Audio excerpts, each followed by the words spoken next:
¿Qué tengo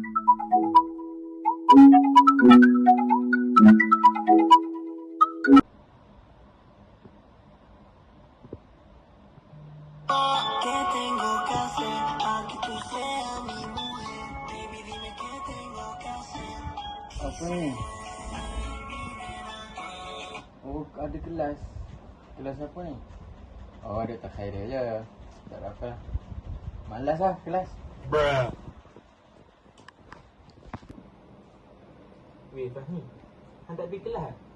Kalau tak pergi, aku asyik dengan Uzair ada kat rumah aku ni. Melu lepak makan-makan kira raya. Ya. Pukul berapa dah ni? Uish, pukul 11 lebih dah.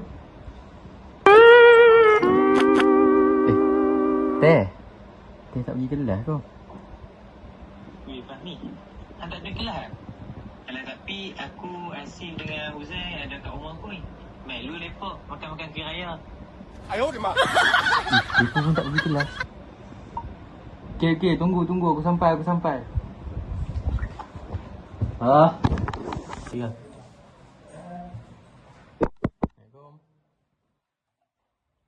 Oh, tak masuk kelas. Alah, kelas je pun. Jomlah makan tadi. Bruh. Ya, Uzair nampak lagi kan? Jom. Eh, alah-alah kita empat orang ni kan. Jom kita main PUBG nak. Jom. Pak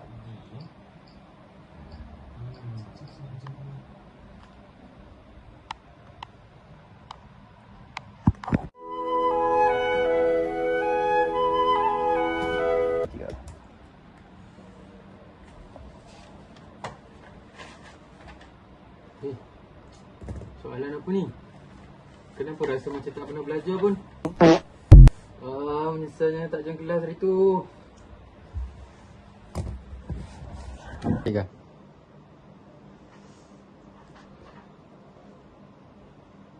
Alamak. Keputusan peperiksaan macam apakah ini?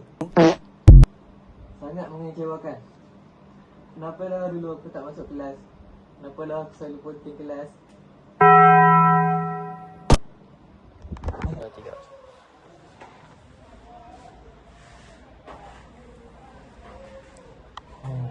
Kalau lah aku dulu belajar sungguh-sungguh kan, tak penting kelas, mesti aku sekarang ni boleh jadi cikgu ke lawyer ke kan. Apalah nasib aku. Tiga. Uzair, kamu nak jadi apa ni? Kamu tak kesian kat ibu kamu? Dah berapa hari kamu penting? Kamu ni mah. Adik, kalau aku tahu aku takkan ponteng kelas pun tak apa. Teruknya aku tak mau buat dah nanti.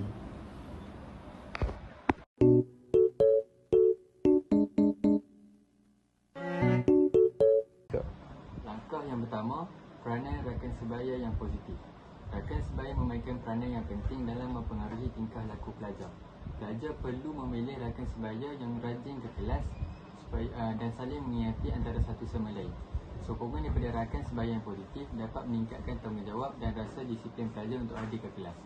Dengan persekitaran rakan yang positif, pelajar lebih cenderung untuk mempunyai sikap tanggungjawab dan diri dan tidak mudah terpengaruh dengan ajakan ponteng. Langkah kedua, peranan ibu bapa. Jadi ibu bapa ni perlu memberi didikan agama yang baik kepada anak-anak. Contohnya seperti menanamkan nilai dan tanggungjawab, amanah dan disiplin kepada anak-anak. Sebab apa? Sebab ibu bapa lah yang akan mencorokkan kehidupan anak-anak mereka. Yang kedua, ibu bapa perlulah memantau kehadiran dan aktiviti anak-anak. Seperti ibu bapa peka terhadap jadual kelas anak-anak untuk pastikan anak-anak betul-betul datang ke kelas. Dan yang terakhir, ibu bapa perlulah menunjukkan contoh teladan yang baik kepada anak-anak, seperti menepati masa, bertanggungjawab dan menghargai ilmu. Jadi kesannya anak-anak ni akan meniru contoh teladan yang ditunjukkan oleh ibu bapa. Langkah ketiga, adalah peranan guru untuk mengatasi masalah ponteng kelas. Yang pertama, mewujudkan persekitaran yang baik untuk para pelajar. Guru perlu menggunakan pelbagai kaedah dalam PDP untuk memastikan pelajar suka untuk belajar di dalam kelas. Sebagai contoh, guru perlu membuat kuis ataupun aktiviti yang melibatkan gerakan di dalam kelas supaya pelajar lebih aktif dan tidak terlalu bosan di dalam kelas. Yang keduanya adalah membina hubungan baik dengan pelajar, iaitu guru juga perlu lebih mengenali pelajar dan bersikap mesra dan tidak mudah untuk marah apabila melakukan kesalahan dan tidak terlalu menghukum kepada para pelajar, supaya para pelajar lebih rasa bersangka baik kepada guru. Dan seterusnya adalah mengesan awal masalah ponteng, iaitu guru perlu peka terhadap perubahan tingkah laku pelajar.